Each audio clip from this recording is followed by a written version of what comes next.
దయ ప్రసరించదు, ఈశ్వరుని యొక్క ఆగ్రహము ప్రకటితమవుతుంది. ఏ రూపంలో? మదోన్మత్తుడు అవుతావు. ఆ మదం నిన్ను భ్రష్టుణ్ణి చేసేస్తుంది అంతే. ఇంటి వీధి ముందుకు వచ్చి పడిపోతావు. మర్నాడు నువ్వు వీధిలోని చెడుతుంటే ఆయనే నిన్న పడిపోయినవాడు వీధిలో అని చెప్పుకుంటారు. పీనుగుని దింపినట్టు రిక్షాలు దింపి తీసుకెళ్తుంటారు ఇళ్లలోకి సంకల కింద చేతులేసి. ఎంత దారుణం అండి! ఎందుకు? బతుకు బతికినట్ట చచ్చినట్ట? దేని వలన? కేవలం నీ నాడీ మండలకి ఉత్ప్రేరకం కోసమని మనుష్యుడవై పుట్టి 10 మందికి చెప్పవలసిన వాడివి. బిడ్డలు పెళ్లిళ్లకు వచ్చేసినటువంటి స్థితిలో నువ్వు ప్రవర్తించవలసినటువంటి ప్రవర్తన ఇది. కలి అలా రాగలడు, మద రూపంలో వస్తాడు మధ్యశాల నుంచి. అందుకని నువ్వు పానశాల ఎందు ఉండవచ్చు. ఏమిటి ధైర్యం పరీక్షిత్తుకి? కానీ వాళ్ళు ఎవరు అసలు అక్కడికి వెళ్ళరు.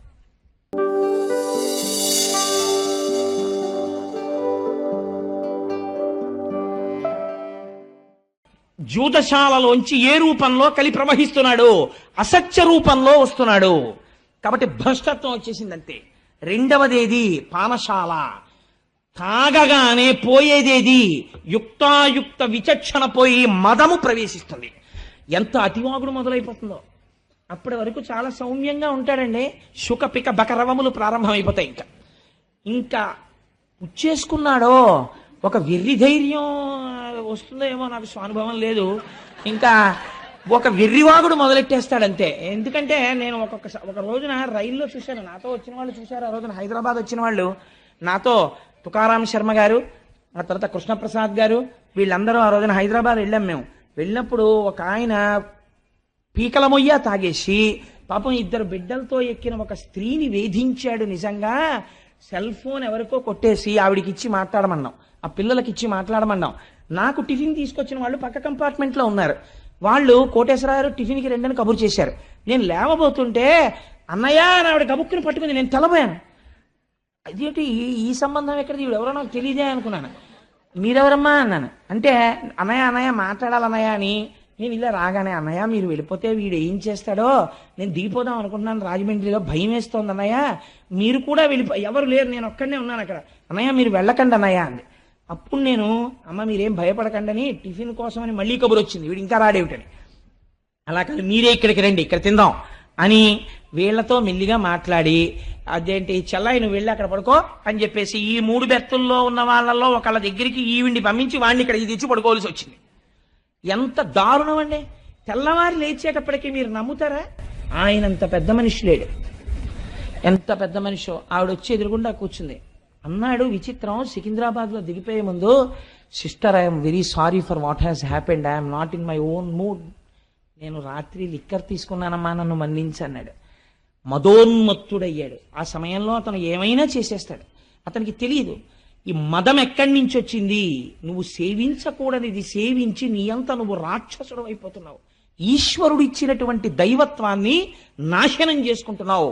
ఇక్కడ ఈశ్వరుడు ఉన్నాడు. నువ్వు పూజ చేయకపోతే పీడాపోయేది. సారా పట్టుకెళ్ళి శివలింగం మీద మీరు పోస్తారండి. ఈశ్వరుడు హం వైశ్వానరో భూత్వా ప్రాణినాం దేహమాశ్రిత, ఆయన మీద నువ్వు పొయ్యొచ్చా? ఆయన మీద నువ్వు పోస్తున్నావు. పోస్తే ఏమొస్తుంది?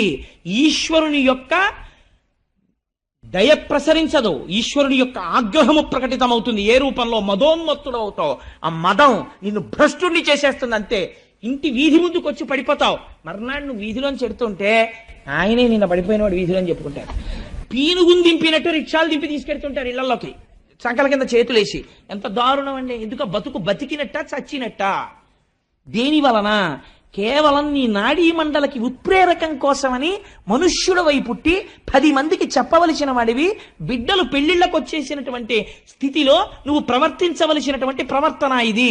కలి అలా రాగలడు, మద రూపంలో వస్తాడు మధ్యశాల నుంచి. అందుకని నువ్వు పానశాల ఎందు ఉండవచ్చు. ఏమిటి ధైర్యం పరీక్షిత్తుకి? కానీ వాళ్ళు ఎవరు అసలు అక్కడికి వెళ్ళరు.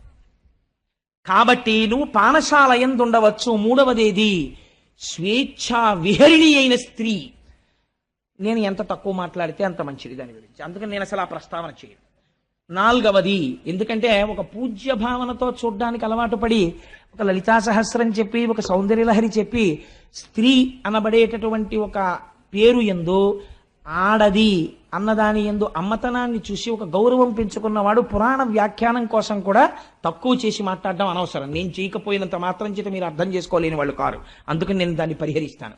అందుకని స్వేచ్ఛావిహరిణి అయిన స్త్రీ వలన సమాజము భ్రష్టు పడుతోంది, విషయ సంగలోలుడైపోతున్నాడు.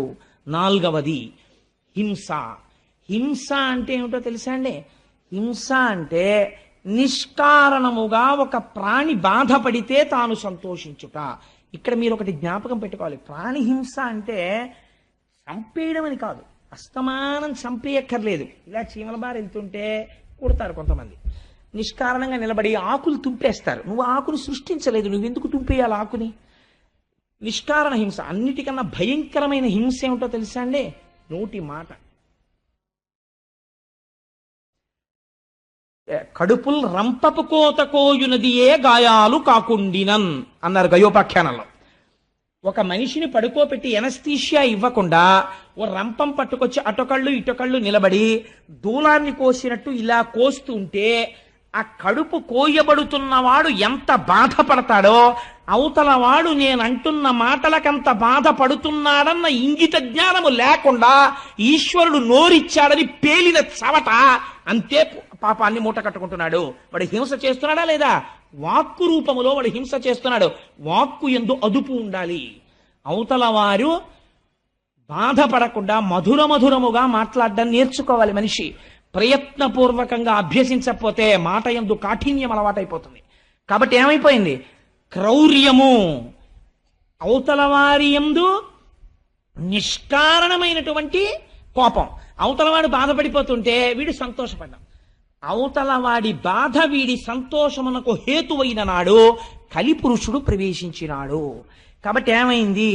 ఈ 4 స్థానములు నీకు ఇస్తున్నాను. పరీక్షిత్ నమ్మకమేమి? తన పరిపాలనలో ఉండగా ఎవ్వరూ ఆ 4 చోట్లకి వెళ్ళరు. అంతే కదండి. ఈ 4 చోట్లకి బాగా వెళ్ళాలని కోరుకుంటే వాడు పరీక్షిత్తు కాడు, కలి యొక్క ప్రతినిధి కదా. అదర్వైజ్ సేస్ అంతే కదండి మరి పురాణం. కాబట్టి ఇప్పుడు ఏమైంది? పరీక్షిత్తు తన ప్రజలు వెళ్ళరని కోరుకున్నాడు. వెళ్ళరన్న నమ్మకంతో ఈ మాట చెప్పాడు. ఈ మాట పరీక్షిత్తుకే తెలిస్తే కలికి తెలియదండి. తనకి వెళ్ళడానికి ఆ 4 చోట్లకి ఎవడు రాడు, నేను పాడు చేయలేనని.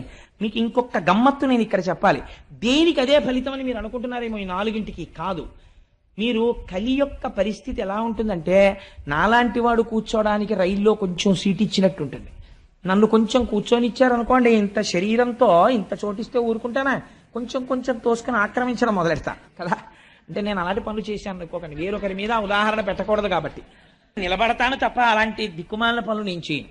కాబట్టి జరిగినదేమి అంటే, మీరు 4ంటిల్లో ఒకదాన్ని పట్టుకున్నారనుకోండి, మిగిలిన 3ంటికి ఎలా లాగేయాలో కలికి తెలుసు. మీకు ఒక్క ఉదాహరణ చెప్పి నేను పూర్తి చేసేస్తాను. చూడండి, ఈ 4ంటిలో ఉదాహరణకి జూదశాలలోకి వెళ్ళాడు అనుకోండి. ఉట్టినే సరదాగానండి, నేనేం ఆడ చూస్తానంటాడు. ఈ చూడడం ఏమవుతుందంటే, వాడికి ఎప్పుడో అప్పుడు శారీరక సంబంధమైనటువంటి విరామం కావలసి వస్తుంది. ఇంటికి వెళ్ళకపోతే భార్య ఊరుకుంటుంది. ముసిలి వాళ్ళు అయిపోయిన తల్లిదండ్రులు పాపం అలా గుడ్లకి కంటిరెప్పలు పైకి గుండు సూదులు ఇట్టుకుని కొడుకు కోసం ఎదురు చూస్తారు, కానీ మలమూత్రాలు ఆగవుగా. అందుకని బాత్రూంలోకి వెళ్ళాలి. నిర్దాక్షిణ్యంగా ఉంటారు అప్పుడు పక్క వాళ్ళు, వీడి కోసం వాళ్ళేం ఆపరు. అందుకని వీడు ఎవరికో ఒకళ్ళకి ప్రాక్సీ ఇవ్వాలి, వీటిని వాడికి అప్పచెప్పి వెళ్ళాలి.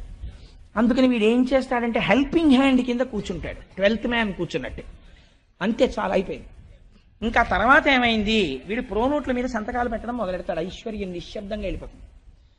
అక్కడి నుంచి ఏమైంది? అసత్యం ప్రారంభం అవుతుంది. అసత్యంలోంచి లక్ష్మి వెళ్ళిపోవడం ప్రారంభం అవుతుంది.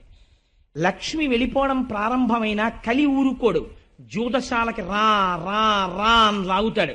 లాగాడు కాబట్టి ఏం చేయాలి? భార్య మెళ్ళో పుస్తిల్తాడు కూడా లాగేసి తీసుకెళ్ళిపోతాడు. కాబట్టి ఏమైపోయింది? అది దొంగతనం వైపుకి వెళ్ళిపోయింది. ఆవిడేమంటుంది?